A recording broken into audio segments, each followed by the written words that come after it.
A devoted couple building the perfect family. They were both very committed to adopting children that had a difficult past. Everybody in the family loved her.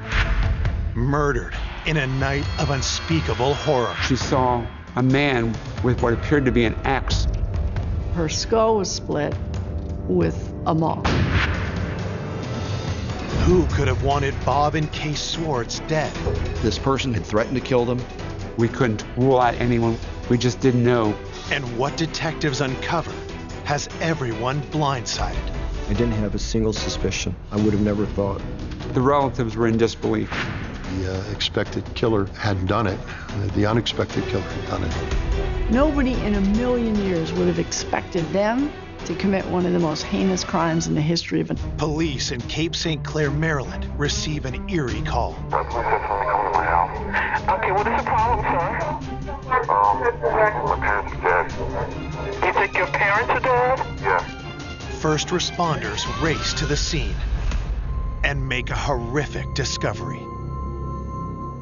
When I arrived, there were uniformed officers that were protecting the crime scene who told me we had a 17-year-old and a 9-year-old who just learned that their parents, Bob and Kay Swartz, were killed.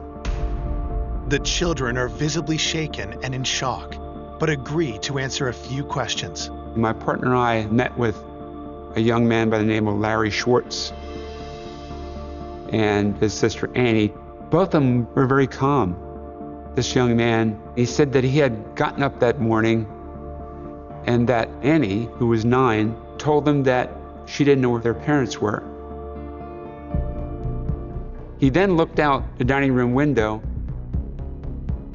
and saw his mother's body in the backyard. He told me he immediately shielded Annie's eyes so Annie wouldn't see her body and called the police. Detective Barr leaves the kids in the care of the attending officers and moves to the backyard. It's his first grim look at the scene of the crime. Kay Swartz was found outside. She was a few feet from the sliding glass door in the snow. She only had one sock on her right foot. Her left foot was bare. The blood in the snow was horrific.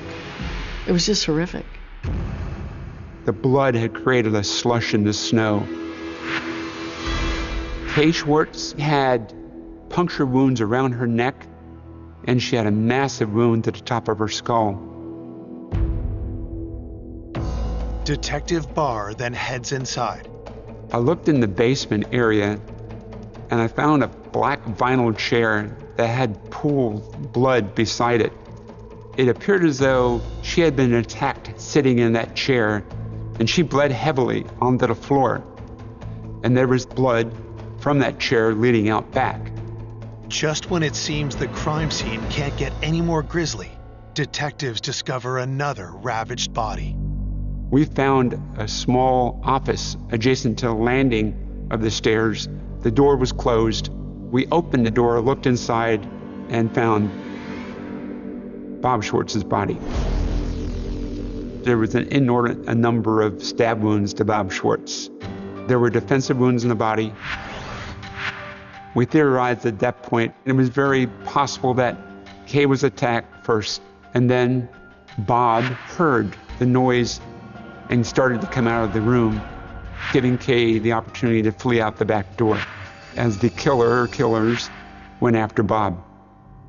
As detectives make their way through the rest of the house, they see no signs of forced entry. Did Bob and Kay know their attacker? Or did an intruder sneak in through an unlocked door? As I viewed this crime scene, the enormity was off the chart. There was blood found everywhere. It was extraordinarily gruesome. Investigators collect blood evidence, but there's no sign of a knife or any kind of murder weapon. Then, toward the back of the house, they spot a critical clue. We found a bloody palm print on the sliding glass door near Kay's body. We wanted to figure out who it actually belonged to. Bob obviously never left the computer room. He died where he was attacked. And Kay's body was outside, and neither one of her hands had blood on the palms. That palm print probably belonged to the killer. While concerned neighbors whisk Larry and Annie away, detectives get a chance to talk to some of Bob and Kay's grieving friends who have gathered at the house. When I found out that Bob and Kay had been murdered, I said, "What? You're numb. You don't know what happened." And I just couldn't believe that Bob and Kay were gone.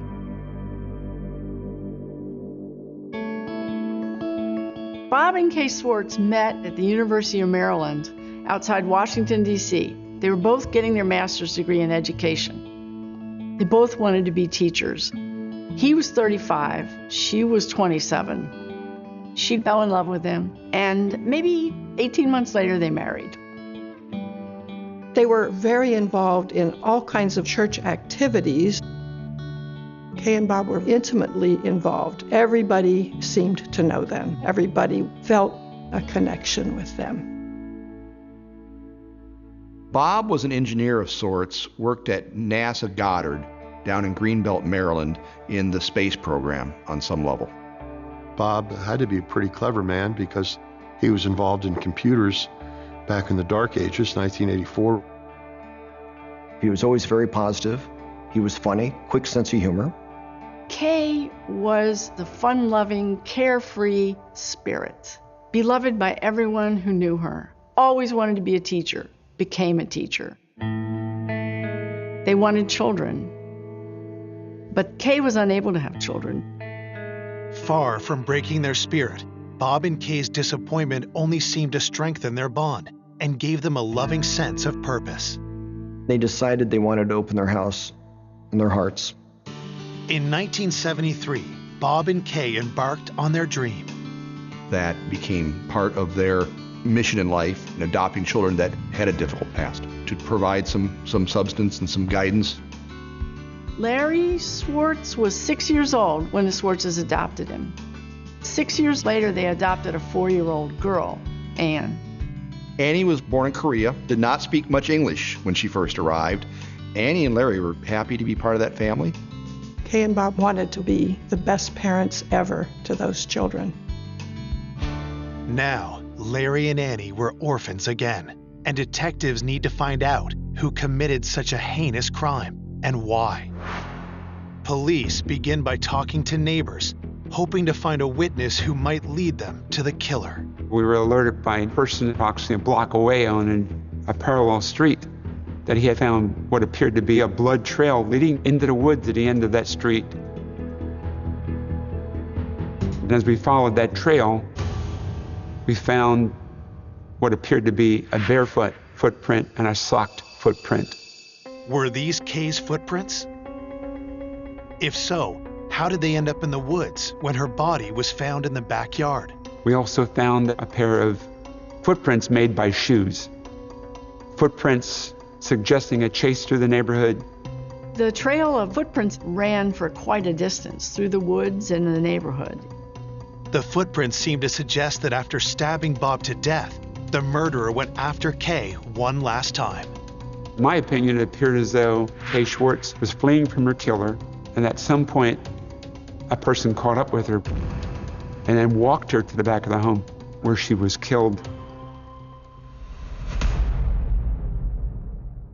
At the end of the trail, detectives make one more pivotal discovery. Searching through the woods, my sergeant found what appeared to be a murder weapon. It was a wood-splitting maul.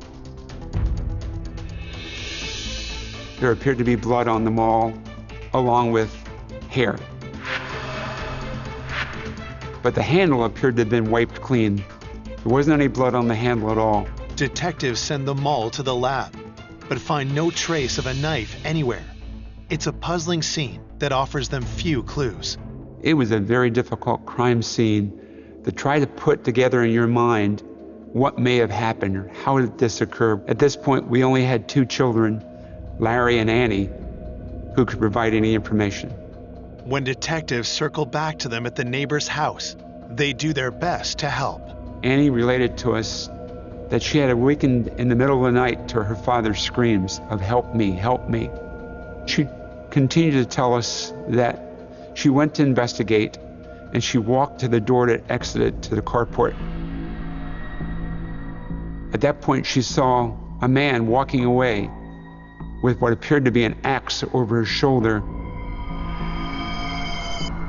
And she described the person as very tall, with curly hair, and asked, "Was that person as tall as me?" She said, "No, he was taller."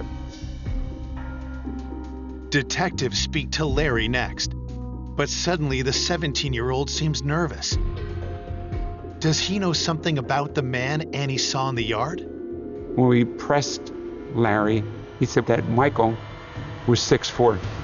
Detectives stop cold. Who is Michael? And very quickly I established that Michael Schwartz was a brother of Larry. As it turned out, Bob and Kay Schwartz had adopted 3 children. Michael, who was also 17, no longer lived with them, but it wasn't clear why. So at that point, we were very, very eager to talk to Michael. Coming up, investigators uncover bad blood and dark secrets. They send him to a state mental hospital. Detectives uncover startling clues. Nobody expected anything like this to happen. It became almost unbelievable. Was there more than one person with a score to settle? This person said, I could stick a knife in his back. We didn't. The homicides of Bob and Kay Schwartz. Police learned the couple's adopted children have an estranged brother. Both Annie and Larry related to us that Michael no longer lived with them, but had been getting into a lot of trouble.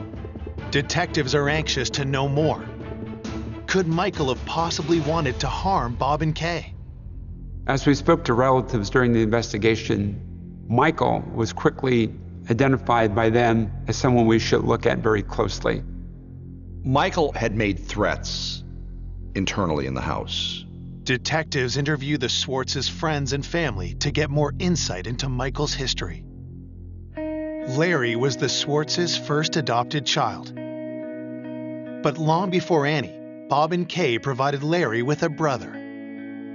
Michael was 8 years old when the Schwartzes adopted him. The boys were only 6 months apart in age. The Schwartz's second adopted child had arrived at their home, a troubled boy. As they interviewed everybody, detectives found that Michael's mother abandoned him when he was an infant, and Michael was relinquished to the custody of the state and became a foster child. He went through a series of 6 foster homes before the Schwartzes adopted him. Bob and Kay were determined to turn Michael's life around, but the boy's difficult past wasn't easy to shake, and the problem started almost immediately. Michael was so antisocial in his approach to life. Michael was having behavioral issues at home, not obeying his parents on a consistent basis, smarting back, profanity. As the boys grew older, Michael continued to struggle. But that didn't stop Bob and Kay from having high hopes for both their children. I think Bob and Kay expected Larry and Michael to apply themselves very diligently to their studies and to do well. I think that Larry had a desire to please people. He had kind of a soft-spoken shyness to him. He seemed to want to engage with people. But I think Michael was a challenge from the get-go. I think Michael, he had some deviancies that probably would have precluded anybody from having any type of relationship with him on any level. 2 years after Michael was adopted, Bob and Kay found a new ray of hope when they adopted Annie. Annie was cute as a button when she arrived. Everybody loved her. Bob adored Anne. Annie became the apple of her father's eye, and suddenly Annie, the baby, became the favorite child. Everybody in the family loved her. The more attention Bob gave Annie, the harder he was on his 2 boys. Larry seemed to be able to turn the other cheek, but not Michael. Michael had been getting into trouble more increasingly over the last year or so. Michael began to have problems of a fairly serious nature. Tension between he and his father, tension between he and the other family members. By 1980, Michael's rebellious nature pushed his parents to their breaking point. One night, Michael asked to go out, and they said no. So he sneaked out. Went out with his buddies. When he came back home at about midnight, he pounds on the door. His mother comes to the door, looks at him and says, "No, we're not letting you in." He goes over to a neighbor's house, spends the night, goes to school the next day on his own. And while he's there, his parents had called. Social services said, "We can't handle him anymore." After 5 years of struggling with Michael, Bob and Kay were so concerned about his volatile behavior that they asked the state to place him with another family. He never lived at home again. It was just a very difficult situation. Bob and Kay loved him, but they felt there was nothing they could do for him. While Bob and Kay tried to stay focused on Larry and Annie, Michael's state of mind seemed to deteriorate.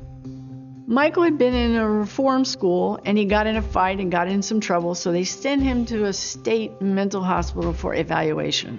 And that was just a few weeks before the murders. He was staying at this facility.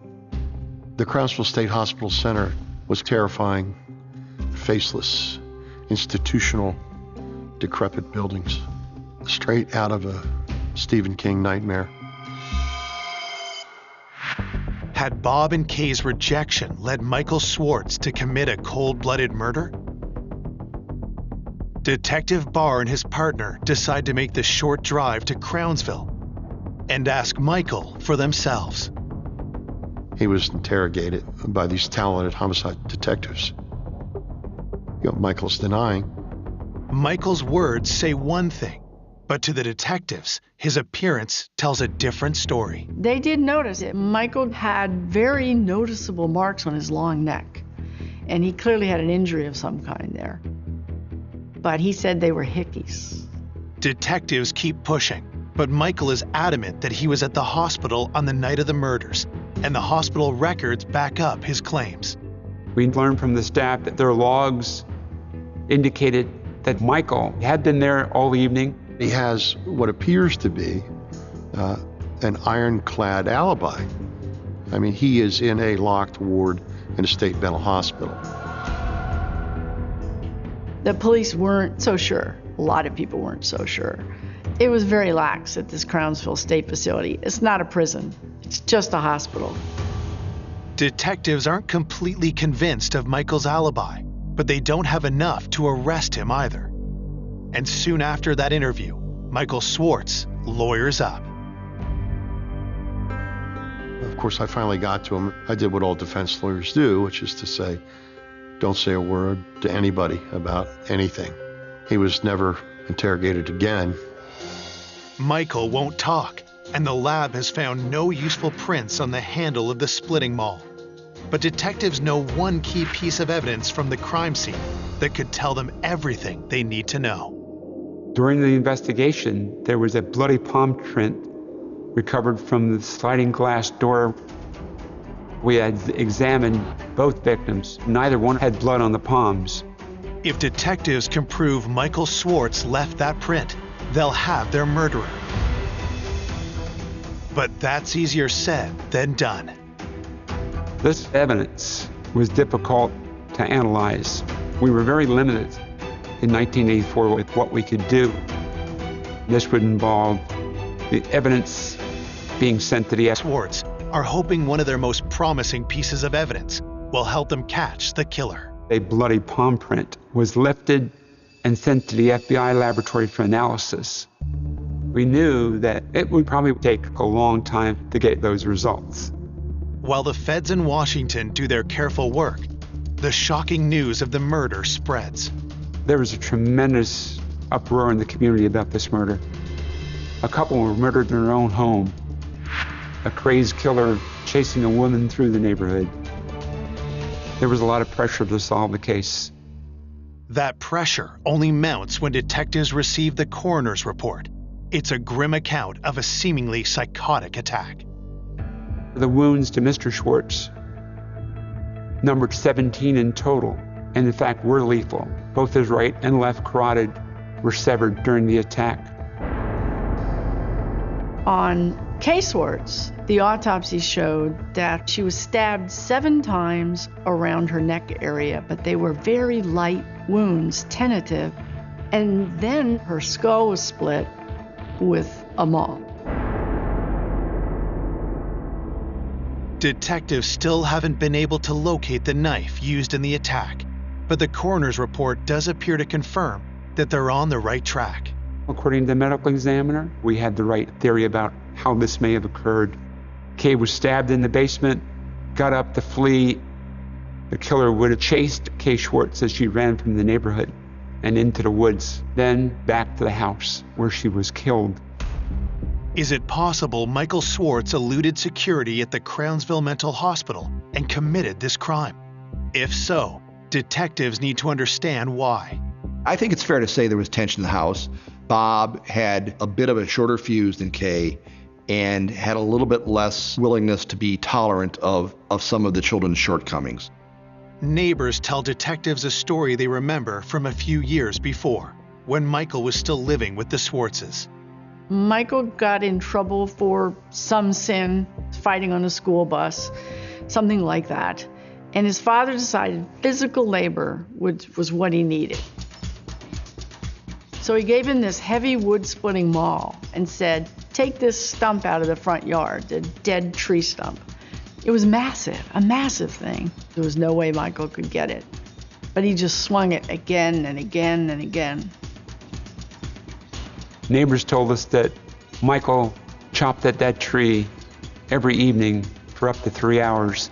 And approaching a month later, the stump was still there. This boy had blisters on his hands.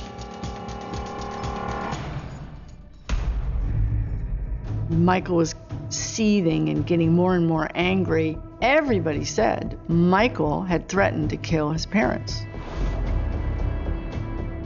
Could the maul that was used to teach Michael Swartz a lesson have been the same one that ended Kay's life?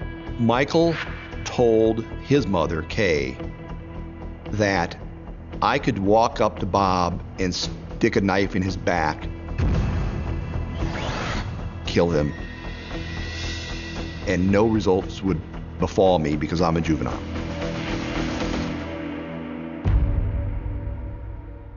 The logical assumption on all of our parts was Michael had made good on his threat.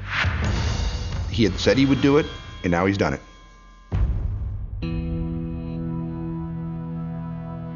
Four days after they were found brutally murdered, Bob and Kay are laid to rest.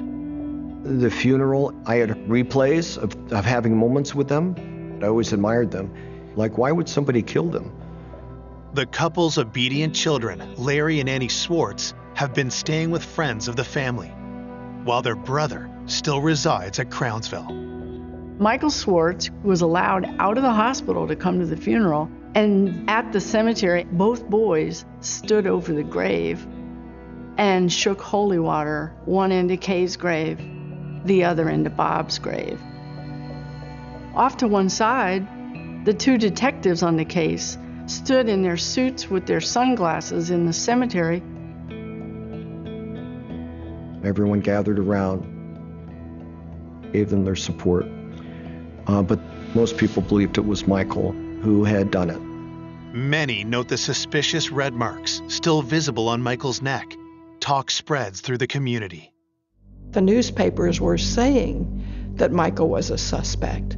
But even though he was in Crownsville at the time, there was some question about the accountability there, and maybe he could have gotten away and done it. With lingering concerns over Michael's alibi and the security at Crownsville, detectives decide there's only one way to find the truth once and for all. Wanting to make sure that we had crossed every T and dotted every I, my partner and I decided that we were going to follow up and visit that mental hospital again. We wanted to make sure that it was impossible that Michael would never have been able to leave undetected. So we asked the staff to lock us in the ward where Michael was committed. If Michael could have gotten out of that, there was a chance Detectives are about to put Michael Schwartz's alibi to the test by locking themselves in the room where he stayed at the Crownsville Mental Hospital. If he had killed his parents, Michael would have had to leave undetected, return, and get back in without someone discovering that. And we went through every door and every window, and there was no possible way we could have gotten out of that without help. So it was very convincing to us that Michael was not at the scene of the murder. Michael's been eliminated as a suspect. It's good news for Michael, but a setback for detectives. The young man was their strongest lead. Undaunted, investigators reach out to the public, hoping to cast a much wider net. As we conducted our investigation, we methodically went through a list of possible persons that may have intended harm to the Schwartzes. We started a hotline for people to call in tips, and we got phone calls from various neighbors and acquaintances. One of the many calls that come in immediately piques the detectives' interest. Persons we interviewed told us that Bob steadfastly picketed an abortion clinic in Annapolis for 4 years, never missed a Saturday. And he would approach women entering the abortion clinic and attempt to change their mind about what they were going to do. He would intensely try to dissuade women from coming into the clinic. He would get up in their faces. Detectives confirm that a few of those women filed police reports against Bob, so they begin interviewing every complainant and witness connected with those reports. The police were called on several occasions by the clinic. Bob was never arrested, but he caused the abortion clinic a lot of grief. Could the killer be someone Bob confronted, or someone with a grudge against Kay? Kay was a school teacher at Broadneck High School. In her classroom, she was known for laissez-faire, not a strict disciplinarian. According to witnesses, Kay was well liked in school. She was an easygoing teacher. Detectives pursue every credible tip that comes in. Our investigation revealed that there was no evidence that anyone would have a vendetta against her. In fact, there was no motive that we could establish where anyone would have been that angry or vengeful to want to kill either of them.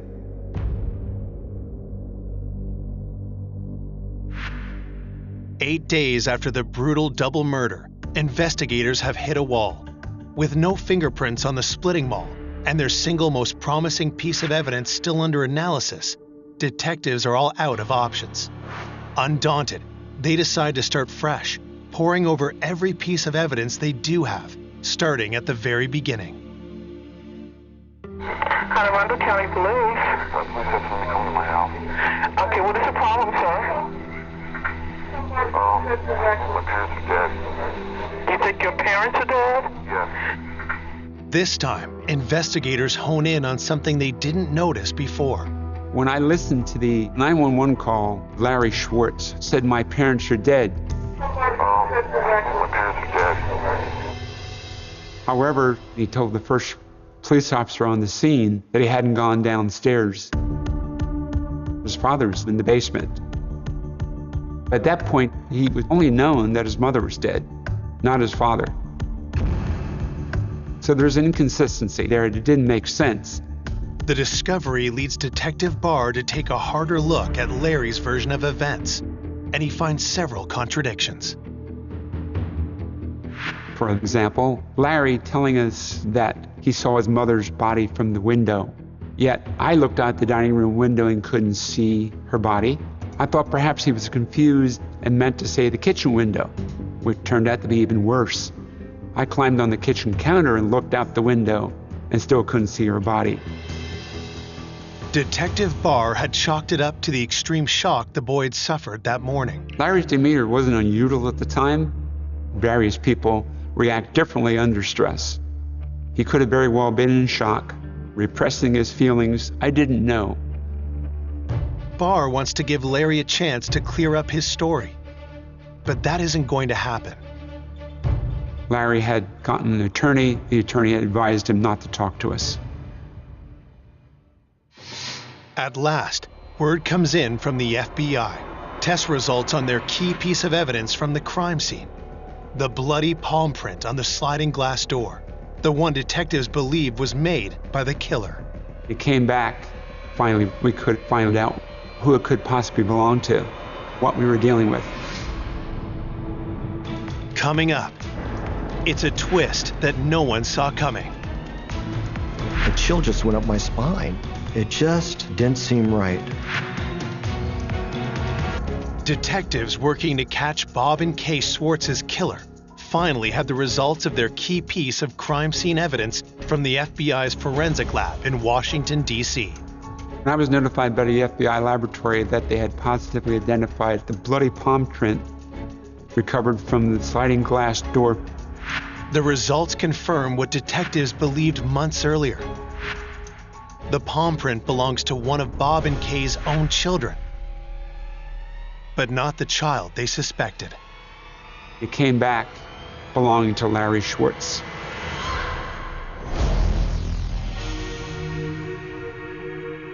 At that point, the state's attorney for Anne Arundel County authorized an arrest warrant be obtained for Larry Schwartz. Authorities charged young Schwartz as an adult with 2 counts of first-degree murder. When the news gets out, it causes an uproar in Cape St. Clair. Michael Schwartz was known as the bad kid in the family, not handsome, likable Larry. A chill just went up my spine. It just didn't seem right. I didn't have a single suspicion. It was very difficult to accept that Larry had that type of violence within him. Larry was seen as this model, mild-mannered son. Nobody in a million years would have expected him to commit one of the most heinous crimes in the history of Annapolis. The community was in denial. The majority of them were convinced that Michael Schwartz had done this. There was certainly a lot of speculation about whether we had the right person or not.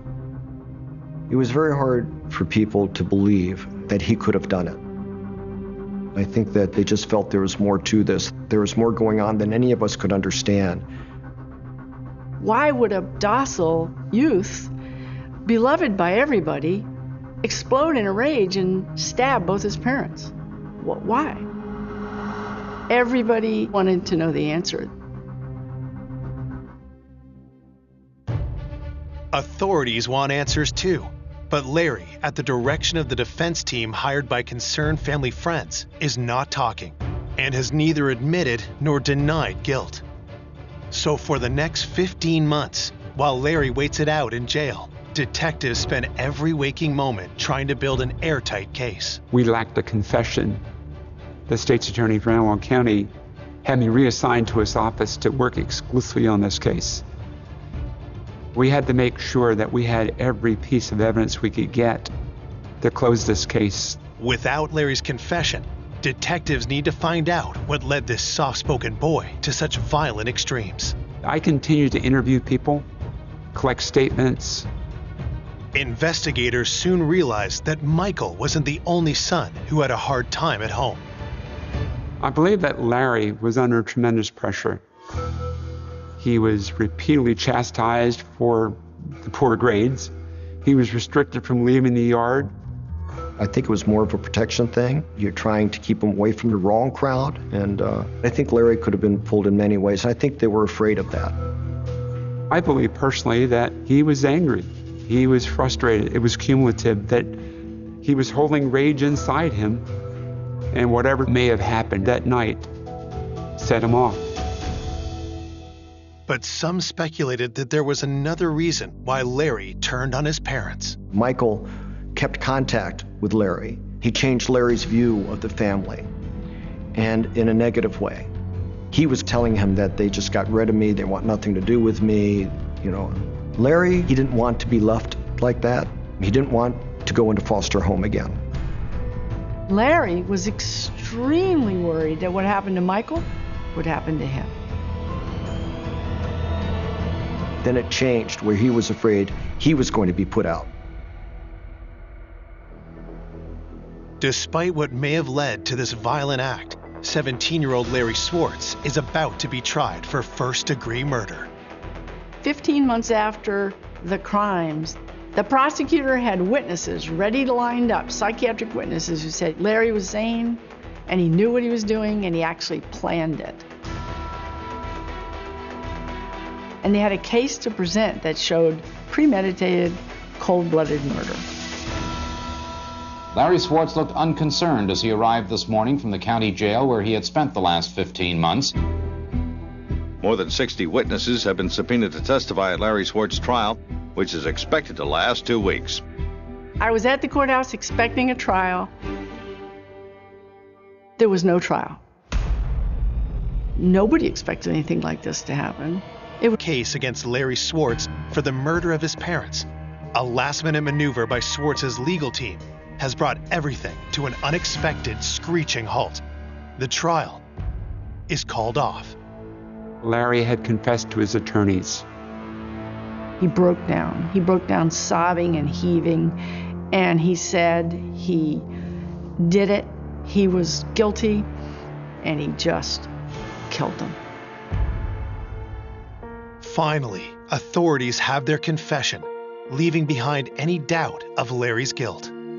Ultimately, the expected killer hadn't done it. The unexpected killer had done it. Now, the state's attorney's office has to decide what punishment could possibly fit this crime. The state agreed to a plea of second-degree murder. The prosecutor recommended a 20-year sentence with all but 12 suspended. The judge agreed to make it concurrent as opposed to consecutive. I've never seen a case that lenient.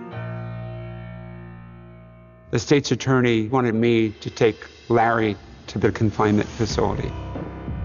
He knew that if I took Larry, there was a potential for Larry to tell me why he did this and how did it really occur. And I sat down with him and asked him to tell us, Larry, why did you do it? He didn't answer me. And I pressed him again, and he said, I just lost it. He said that he had come home from school that day, and later in the evening, his mother had asked him how he had done on his tests. And he knew that he had failed Spanish, and she had been writing him about not doing well in school. And she made a caustic remark about his grades, you probably failed them, meaning the tests.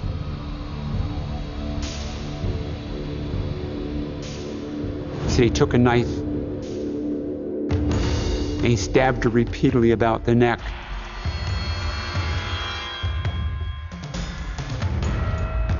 And then Bob was alerted to the activity, the noise, and he attacked Bob.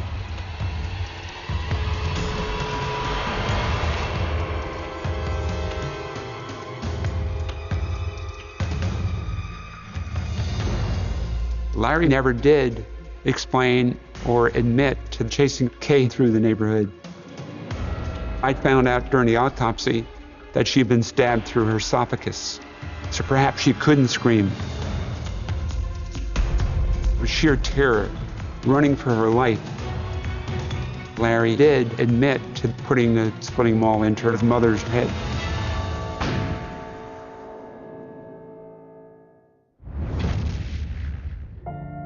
After committing such a violent act, Larry knew there was only one way to cast off suspicion. Armando County Police. We came to the realization that throughout the interview with Larry, he was trying to steer our investigation. He force-fed us information about Michael.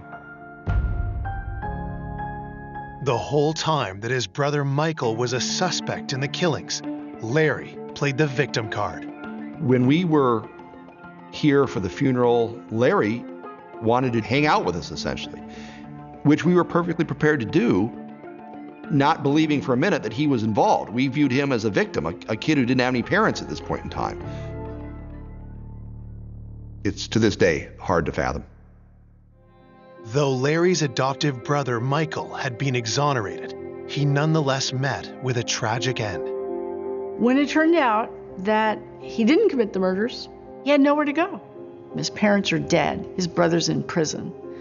His sister's been adopted by another family, and he has no one in the world. He starts doing drugs. And while he's taking drugs, he and his buddies go rob a man, and in the course of robbing the man, they stabbed him to death. Michael is sentenced to prison for life. None of the leniency his brother got. Life. He's now in his 50s, still in prison in the state of Maryland, 35 years later. This just had to be one of the worst lose-lose destructive situations that society can see happen.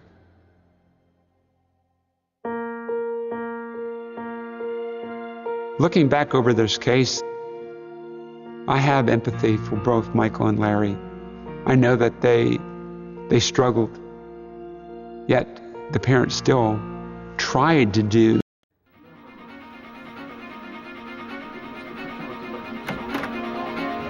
A serial killer is delivering death door to door. Detectives move in to stop him before he kills again. Because I couldn't believe what I was seeing. Bodies begin turning up in Northern California. Investigators search for a common denominator and find a pattern of uncommon cruelty.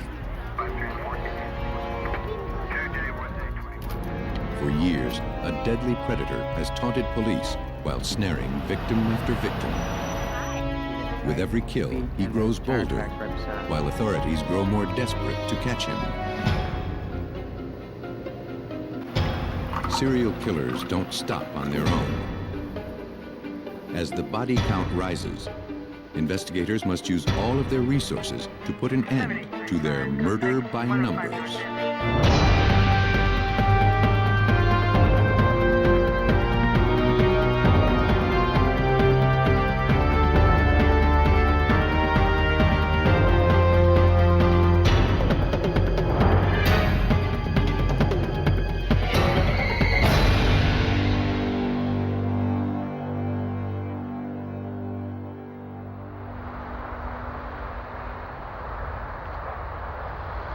Some of the names in this episode have been changed.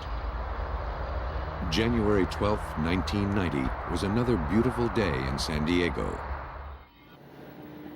But Chris Burns wasn't enjoying it. He was growing concerned over the whereabouts of his fiancée. When his roommates came home, Burns asked if they'd seen Tiffany Schultz, who also shared the apartment. No, I haven't seen her all day. Why? Because her car's downstairs. Her car was in the parking lot, but in the several hours that Burns had been home, she hadn't appeared. The other roommates hadn't seen her either.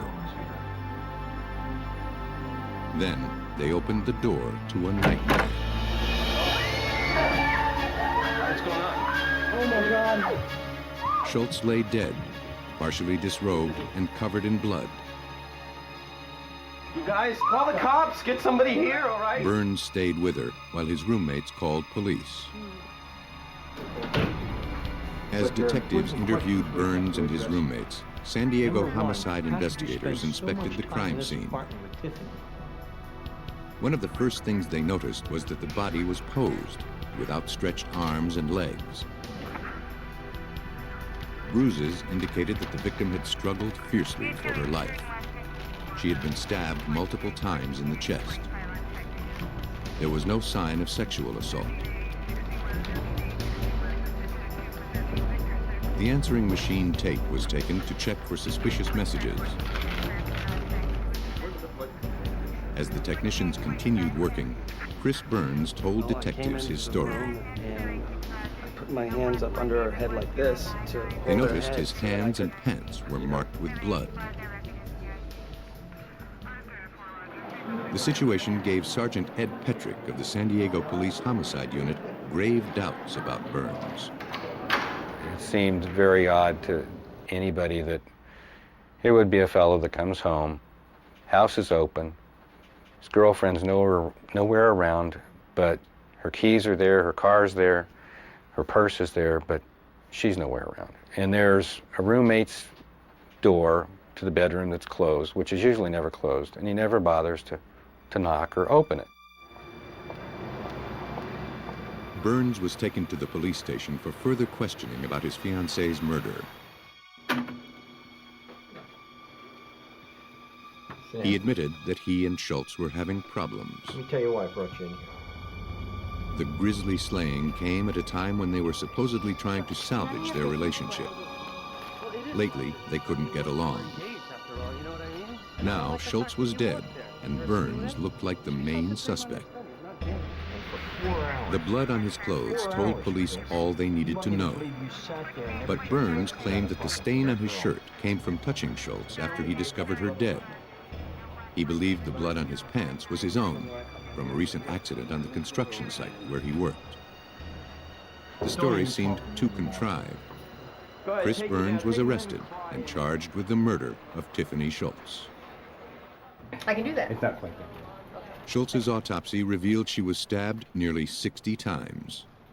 While researching this brutal homicide case, police learned that the victim was paying her way through college by dancing at a nightclub.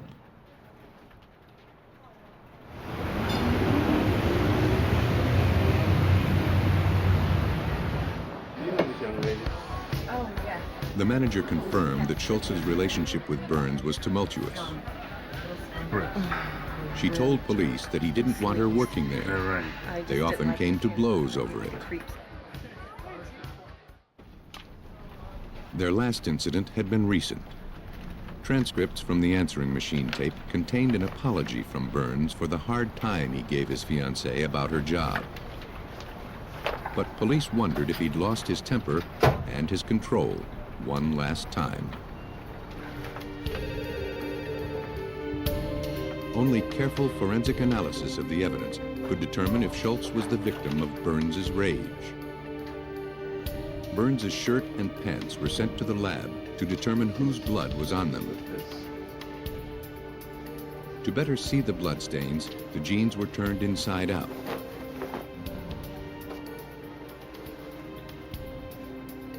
When the results were positive, ABO blood typing was performed. The blood on the shirt matched Schultz's AB blood type. But I'm sure we should. But the blood on the pants was type O, Burns's own type. Serologist Larry Turner of the Jackson Police Department Crime Lab performed the analysis. Based on what I found, I was able to determine that the story that Chris Burns had been telling, it was possible that it was true. The blood on his clothing matched him and not that of Tiffany Schultz, and on his T-shirt where he said he had been down to touch her and possibly gotten some of her blood on the T-shirt, that was correct as well. Burns's story, as odd as it seemed, might be true. Police had no other evidence with which to hold him. He was released, though still considered the prime suspect. But police would soon regret releasing him. On February 16, 1990, 1 month after Tiffany Schultz was found murdered, police got another call to the same apartment complex. Take a deep breath. Another victim had been found, brutally murdered. What do you have? We got this one in the kitchen. The partially nude body of Janine Weinhold, a student at San Diego State University, was discovered by her roommate. She had been stabbed several times. As in the Schultz case, the killer also posed this body with the legs outstretched. Police feared they were dealing with a serial killer. There just wasn't any question in our minds that it had to be the same suspect. Just the body position, the stab wound clusters in the chest, just looked like the same murder, basically, different room. This murder occurred only about 100 yards from the apartment where the first victim was killed. Blood-stained clothes were found on the floor by the bed. The killer left the murder weapon, a carving knife, in the sink. But he left something else even more important. Seminal fluid was found on the bedspread. It provided evidence that the victim had been raped. It also provided police with their best hope for learning the killer's identity. In the lab, Larry Turner tested the evidence. In the early 90s, DNA testing was beyond the scope of most labs. Turner would have to rely on the older and less precise blood typing tests. He found that all of the blood and bodily fluids tested positive for type O. What we're going to do is just... The blood evidence cast further suspicion on Chris Burns, the primary suspect, who had type O blood. Take some of the material. To be certain, Larry Turner analyzed the genetic markers within Burns's blood and in the fluid samples found at the murder scene. Genetic markers are inherited proteins that vary from individual to individual. While people may share some of the same ones, certain markers are more rare and can be used to make an ID. Genetic marker tests are dependable, but not nearly as precise as DNA.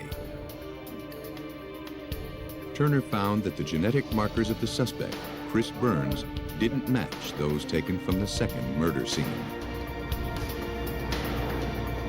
That left investigators with 2 murders and no suspect. Investigating the murder of the apartment complex. They returned to the apartment complex and interviewed female residents to see if they'd seen anyone suspicious. Police feared that these 2 victims were just the beginning. 3400 Claremont Drive, that's right. Detectives created a list of over 1,000 suspects from the leads they gathered from the victims' friends and acquaintances. About a block away. There's a couple of burglaries. With 2 murders unsolved, the police were casting a wide net, trying to find their man before he killed again. Unfortunately, that didn't happen. On April 3rd, 1990, 2 months after the Weinhold murder, police received an urgent call. A woman had been found brutally stabbed. It's a house and apartment, sir. Sir, you need to calm down for me if you can. Okay, where is the suspect at in this? A witness saw a man with a knife fleeing the scene, his face covered by a t-shirt. Can you tell me, did he have the knife with him?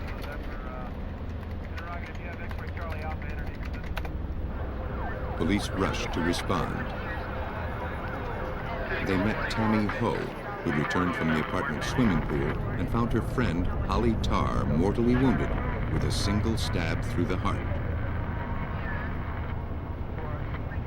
Holly Tarr's murder occurred in the same apartment building where the second victim, Janine Weinhold, was killed. Outside, police discovered the knife and the t-shirt held by the killer as he fled the scene. They also found a shoe print left in the mud, which they thought belonged to the suspect. Unfortunately, eyewitnesses couldn't identify him. The girlfriend, Tammy, she basically couldn't give any description at all. Just, it was a male, you know, saw a flash go by. She couldn't help in that area. We had a second witness who at least pinned down the race of the suspect as being a black male. The knife and t-shirt were clean of fingerprints or hair samples. After 3 murders, all investigators knew for sure was that the victims were all white females between the ages of 18 and 21, left semi-nude, posed with their legs outstretched and stabbed in the heart.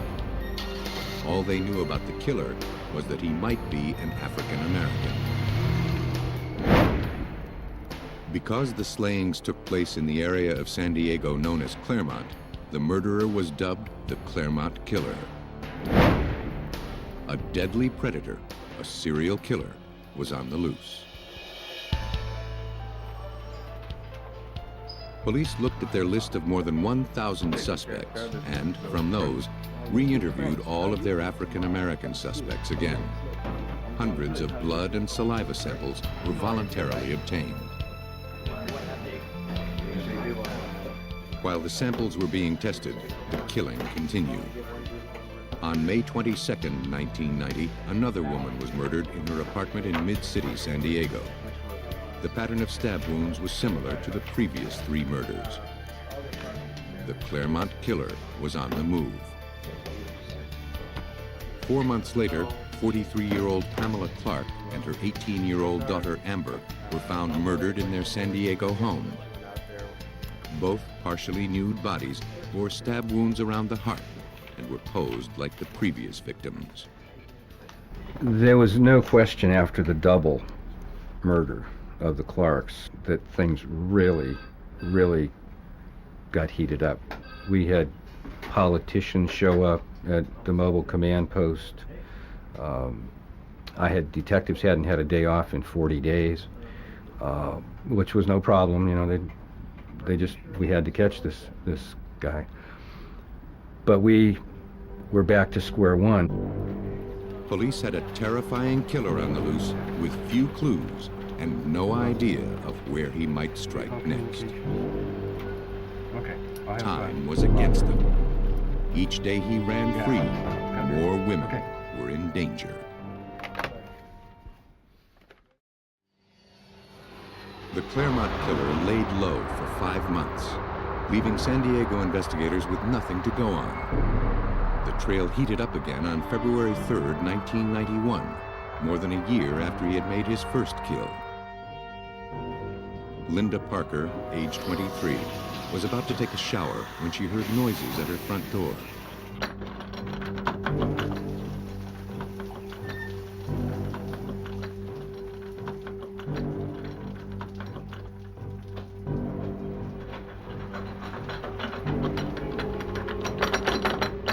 She looked through the peephole and saw a man trying to slip the lock.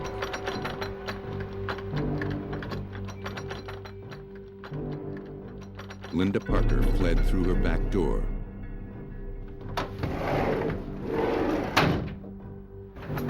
She went to a neighbor's apartment, and together they confronted the would-be intruder. Hey, buddy, what are you doing?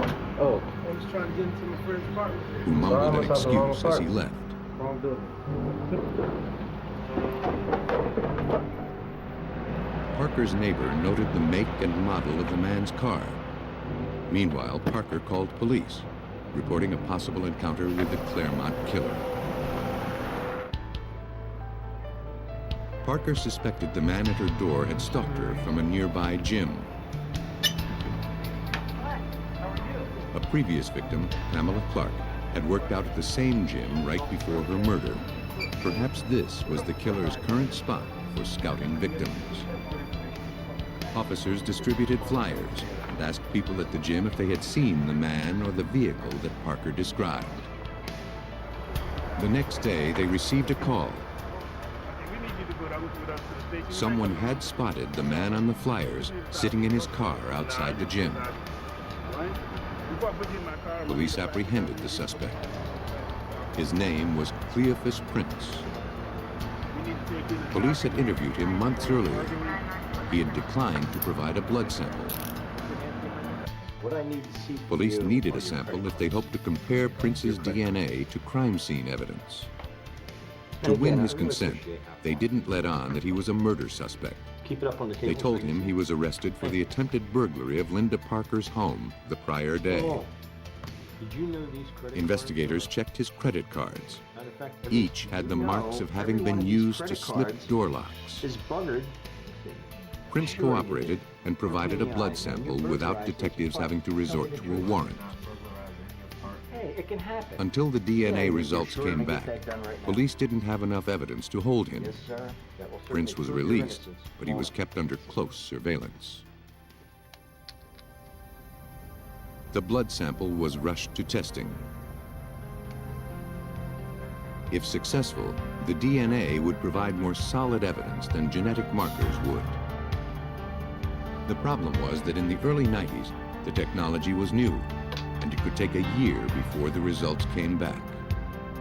With nothing to hold the suspect, he would be free to kill again. With time running against them, investigators relied on a less comprehensive but faster test that would compare similarities between the sample and the crime scene DNA. If similarities existed, investigators could assume they were on the right track. If the DNA bore no superficial resemblance, they had the wrong man. Within a month, the results came back. The test indicated a match. We just were, almost in tears. It was just unbelievable emotion involved in working with something and dealing with the families and all those crime scenes, and it was over. Prince was located and arrested. Police were now able to gather more evidence and buy more time to run complete DNA tests. In Prince's possession were 2 rings that belonged to one of the victims. Police also found shoes with soles that matched the print left at a murder scene. Hey, what's going on, bud? Though police would never know what triggered his homicidal rage, they had a good idea of how his crimes evolved. Having perfected his craft as a burglar, he expanded his repertoire to include assault, rape, and murder. He tracked his victims from the gym and the pool, knowing that soon after they entered their apartments, they would be vulnerable while taking a shower. Prince would then break into their apartments and assault and stab them. Based on evidence gathered at the scenes, Prince was convicted of 6 murders. He awaits execution at San Quentin. Cleophas Prince actively sought his victims. Other serial killers wait for their prey to come to them. On May 3rd, 1983 in San Francisco, 2 55-gallon barrels were found in Golden Gate Park. Police had been called to the scene by 2 hikers who reported a foul odor coming from the barrels. Police suspected they might contain human remains. They were wrapped in plastic, their lids sealed with cement, but one was leaking.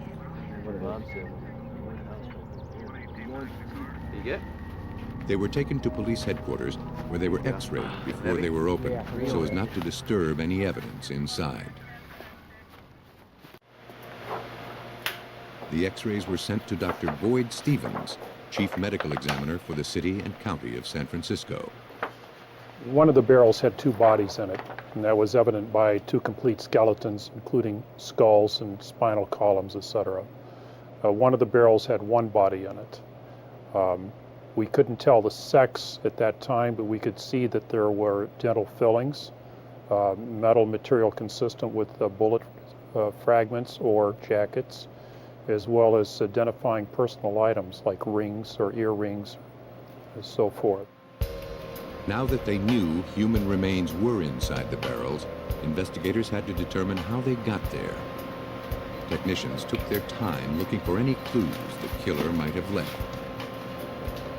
Kenneth Moses, an inspector at the San Francisco Crime Lab, began by examining the exterior of the barrels. He hoped he could find some sort of print on the packaging or the tape. But getting clean fingerprints off tape can be tricky. More oil. Powder won't work because it sticks to everything. And most fingerprint chemicals dissolve the adhesive, destroying the print. Moses tried an experiment. By combining a dark blue dye, an antibiotic, and water, he concocted a dye called crystal violet. He hoped that when the tape was dipped into the solution, the antibiotic would stick to the protein left on a fingerprint, staining it purple.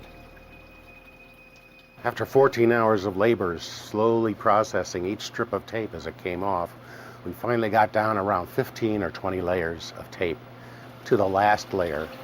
Now, no prints were on any of those hundreds of yards of tape. Finally, we peel off the last piece of tape, put it into the crystal violet, and poof, up comes this beautiful fingerprint.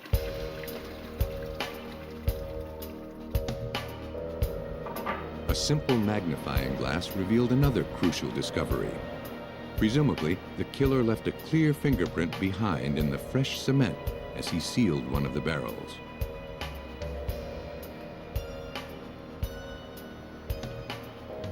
A synthetic polymer was mixed and carefully spread over the print.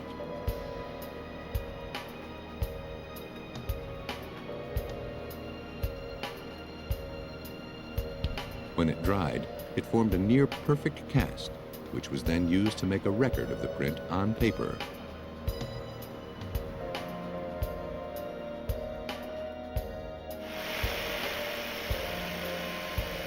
After 4 days of gathering all they could from the barrel's exteriors, investigators were ready to open them. One yielded the bodies of 2 nude females who'd been tied together.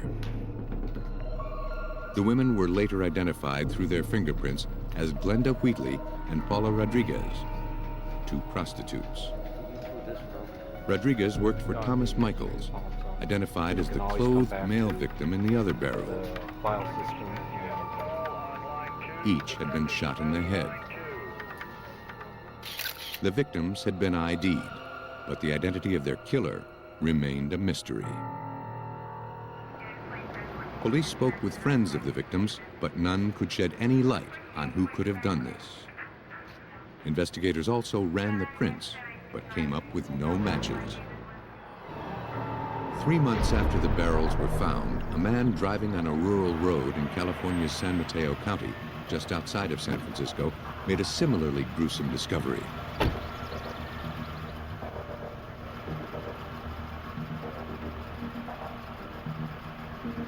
He immediately summoned police.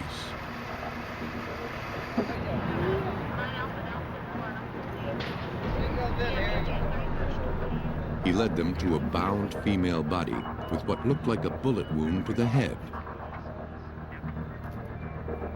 A grim trail of shredded clothing punctuated the horrific scene. Detective Sergeant Robert Morse deduced what it meant. I need for you to go down to the... She had nylon rope extending from both of her ankles, and it appeared as though she had been dragged down the road. And we later measured off the distance, and she had indeed been dragged for 1.9 miles. 15 foot part of the sweater, a blouse.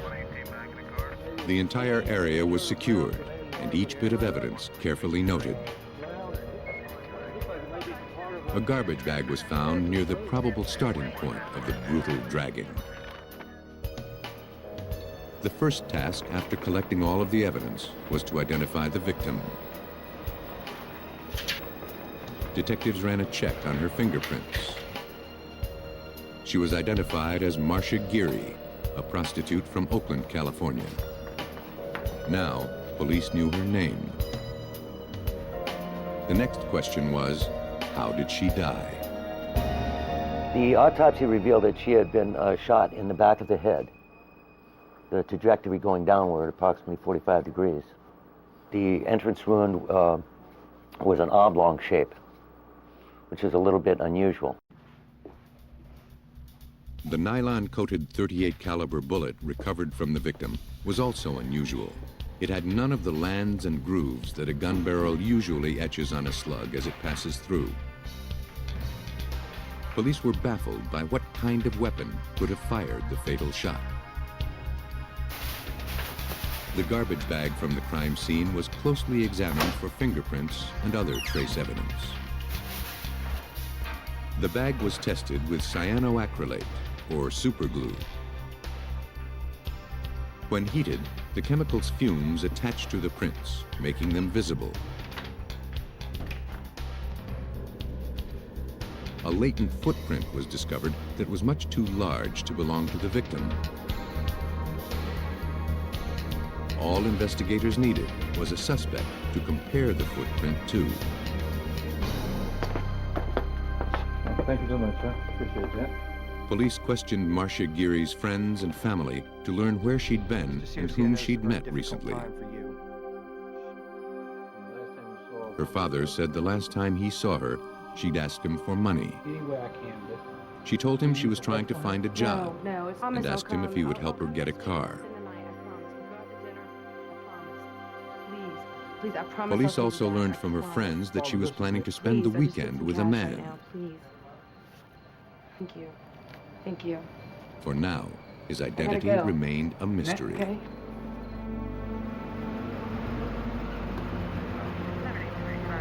The day after Marcia Geary was found, the body of Catherine Barrett was discovered in a San Francisco cul-de-sac. She'd been tortured and stabbed to death. Her body was wrapped in plastic. Metal shavings were retrieved from the wrapping. As police investigated this latest murder, they got a tip from a man named Raleigh Hill, the owner of Marcia Geary's apartment. Hill told police that Geary was planning to see a man named Jack for the weekend. Hill didn't know Jack's last name, but he knew he lived in a warehouse. What'd she tell you about Jack? Just that she was going to see him. Hill said that on 2 occasions he'd dropped Geary off there for dates. Hill gave police the address. It was 20 miles from where Geary's body was found. Where Jack lives then. Yeah, I could do that. Get there and where it is. All right, take your team members. The warehouse served as the offices of Anthony Electric, an electrical contracting business owned by a former police officer named Anthony John Sully. We've explained that to you already. So here's how you better known as Jack. Okay, do you have any other questions about it? Okay.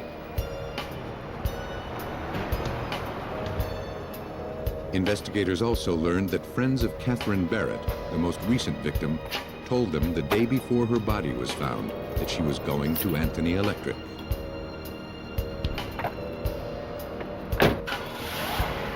The news sparked their interest. The information gave them enough for a search warrant for the warehouse. They were about to learn the shocking truth about Jack Sully. A homicide investigation led to an electrical contractor's warehouse, where 2 murdered prostitutes were last reported to have been going. Fort George William Sam 451.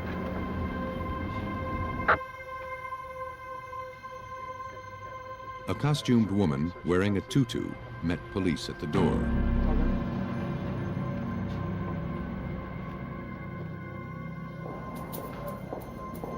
She led them to a small apartment in the rear of the warehouse. Among the litter of drug paraphernalia, police confronted a disoriented, partially clad Jack Sully. As they explored the room, the bizarre scene became grotesque. Well, walking into this apartment, one gets the sense that it's almost like a torture chamber. He had a hook up on the ceiling. He had various ropes around. He had VCR tapes of pornography and sadism. And one would just get the feeling that it was a horrible place. In a preliminary search of the apartment and surrounding warehouse, police found several important pieces of evidence, including a pistol with the barrel removed. It contained nylon-covered bullets, just like the one that killed Marcia Geary. A gun without a barrel might explain the odd oblong shape of the victim's wound, since a bullet shot from it would tend to be unstable and tumble instead of going straight. Jack Sully was arrested and charged with the murder of Marcia Geary. Sheriff, go ahead and bring him this way. The warehouse was now a crime scene and subject to a full-blown forensics investigation. We photographed virtually every inch of it. We covered every inch of it. And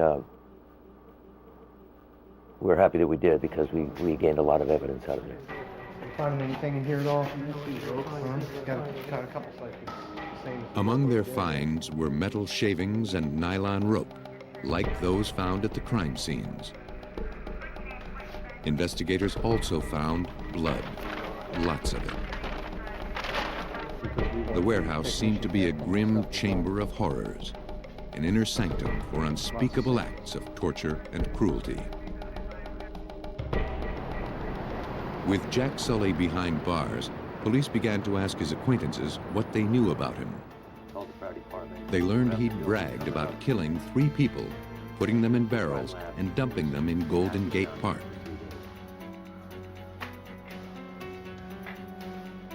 Now that a suspect was finally in custody, investigators could compare his prints against the ones taken from the barrels of the unsolved triple murder. As soon as he received samples of Sully's prints, Kenneth Moses knew the results. I took a look at the prints, and believe me, I knew those prints by heart. The minute I saw Sully's prints, I knew this was the guy.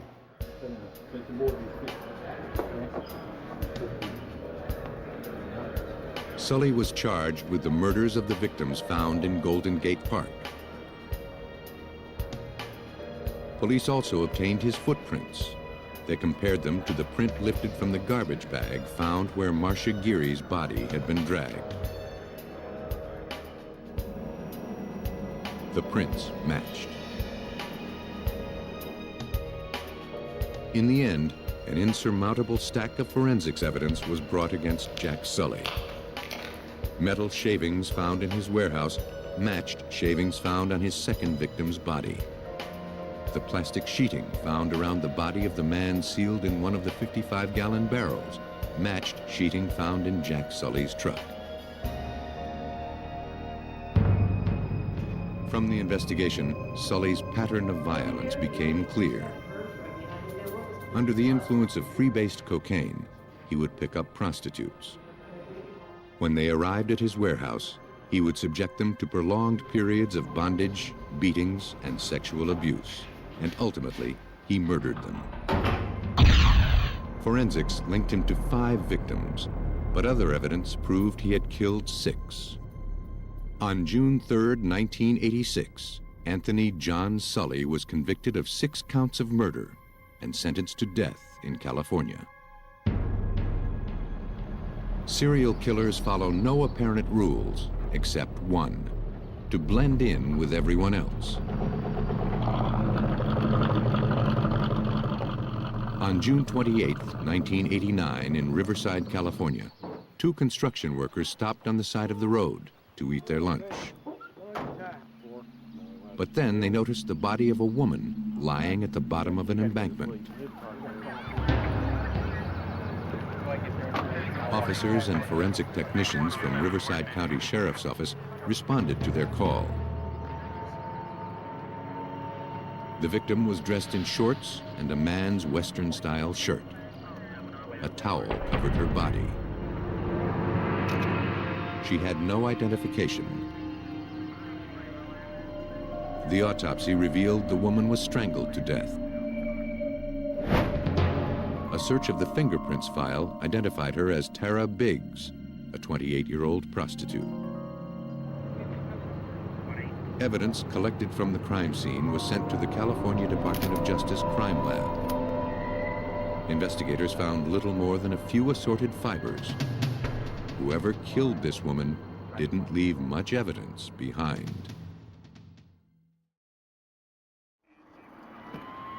On December 13, 1989, in Riverside, California, another female victim, Pamela Martin, was discovered on a rural road. She appeared to have been killed elsewhere, redressed, and abandoned there. Like the woman found 6 months earlier, she too was a prostitute. There were other similarities. Police found fibers similar to those found on the first victim. They also found tire tracks. Photographs were taken for examination in the lab. The photographs were blown up to actual size. The tread pattern and wear marks would be unique to the killer's vehicle. Criminalists identified 2 different brands of tires. They determined the killer probably drove a truck or a van with an alignment problem, causing the front tires to wear more quickly than the rear. The similarities between the crime scenes linked the two murders to a single killer. And he wasn't finished yet. In the 16 months following the discovery of the first victim, 6 more prostitutes were found murdered in and around Riverside. The information on the tires proved invaluable, according to Steve Sikowski of the California Department of Justice Crime Lab.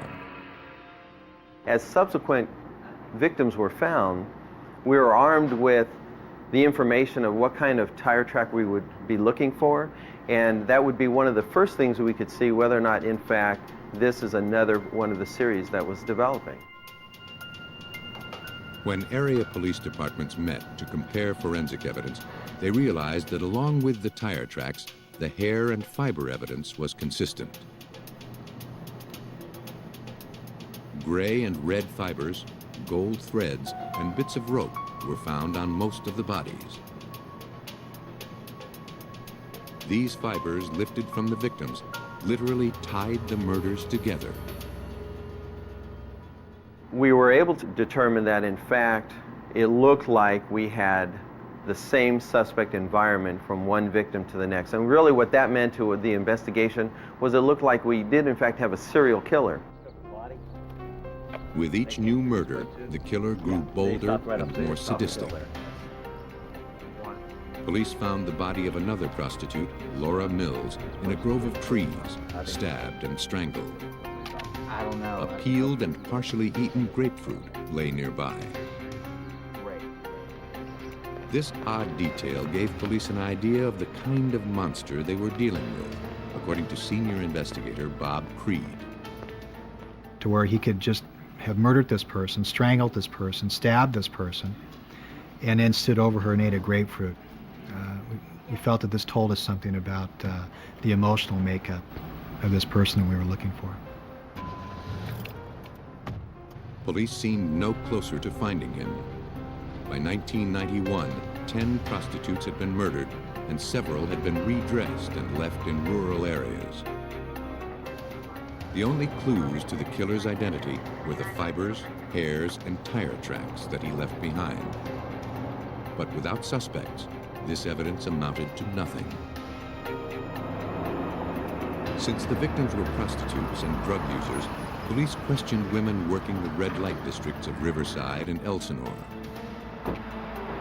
Men known to frequent these areas were investigated as potential suspects. One woman provided a description of a man who had roughed her up. A sketch was made from her description.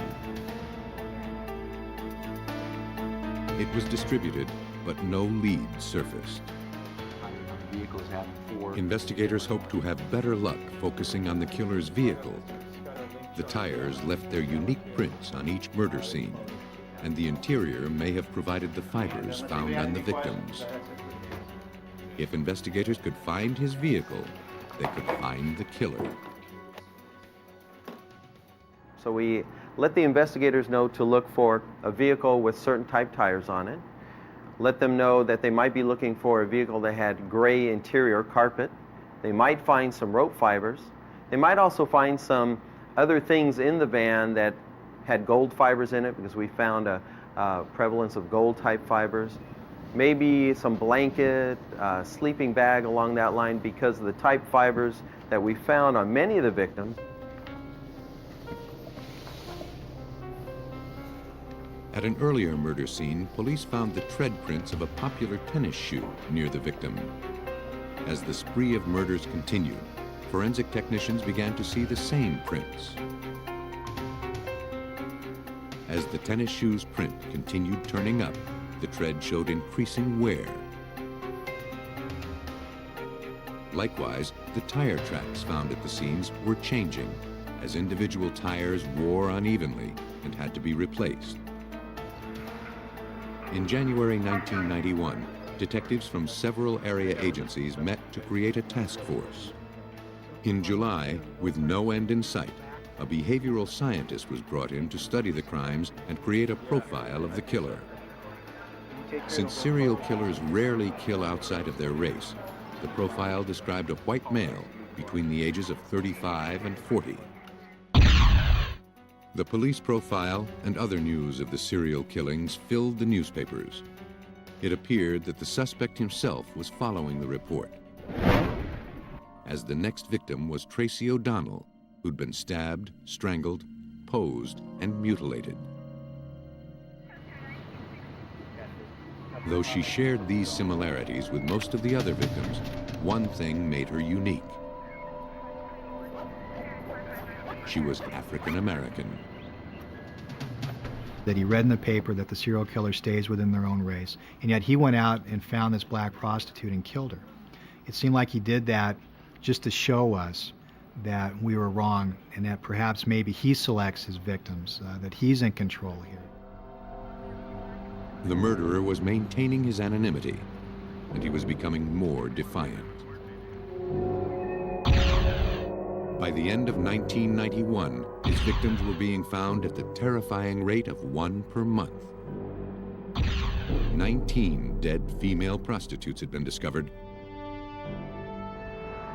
and there would undoubtedly be more.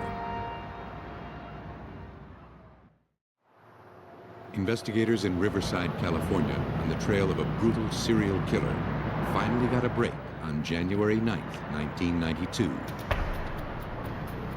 An officer patrolling the red light district of Elsinore saw a man speaking to a prostitute from his van.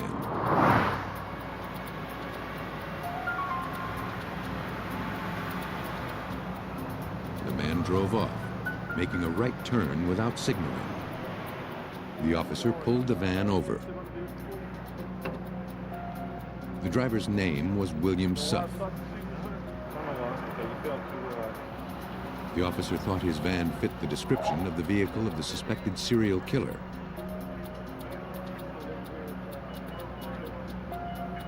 He noticed the tires were mismatched, and each showed a different wear pattern.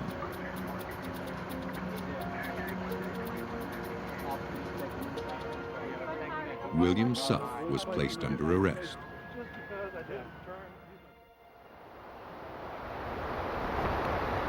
His van was impounded at the police station and given a thorough inspection. Police found a gold pillow and a sleeping bag.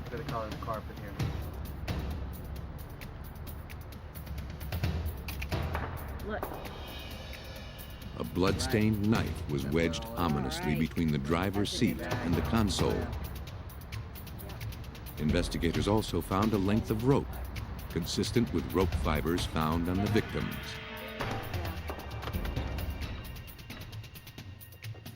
While the knife and other evidence from the van went to the lab, investigators obtained a warrant to search Suff's home. There, they found a worn pair of sneakers that matched prints found near several of the earlier victims. Officers also found Western-style shirts, like the one that had been found on the first victim, and a stack of vehicle maintenance receipts. Back at the lab, DNA tests were performed on the knife found in Suff's van. The results matched the blood of the last victim. William Suff's blood, saliva, and other bodily fluids were tested to establish his DNA profile for comparison to fluid evidence found on some of the victims. In many cases, it was a match. Fiber from the gold pillow and sleeping bag, along with samples of Suff's hair, also matched evidence found at the crime scenes. Tire marks from Suff's van were consistent with imprints photographed at several locations.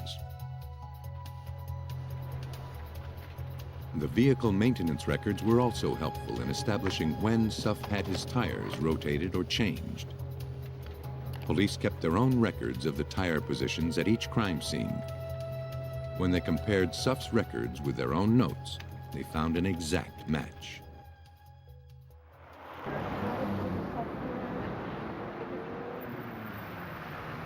Police were able to surmise William Suff's homicidal pattern. He would cruise the red light districts.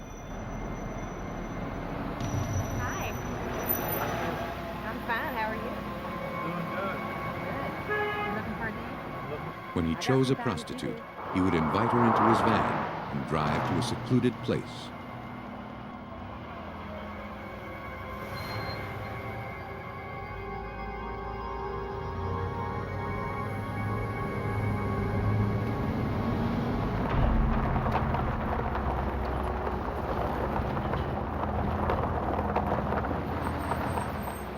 He subdued his victims, tying them so he could torture and rape. Then he killed them, either by stabbing or strangulation. Occasionally, he dressed the victims in articles of his own clothing so he could move them without getting blood in his van. He made no effort to hide the remains. On July 19, 1995, William Suff was convicted of multiple murders. He was sentenced to death 12 times. A serial killer's compulsion for murder never stops. Once he finds a pattern that works, he'll stick with it time and again. But the pattern that provides his success also establishes a trail for those who are sworn to track him down.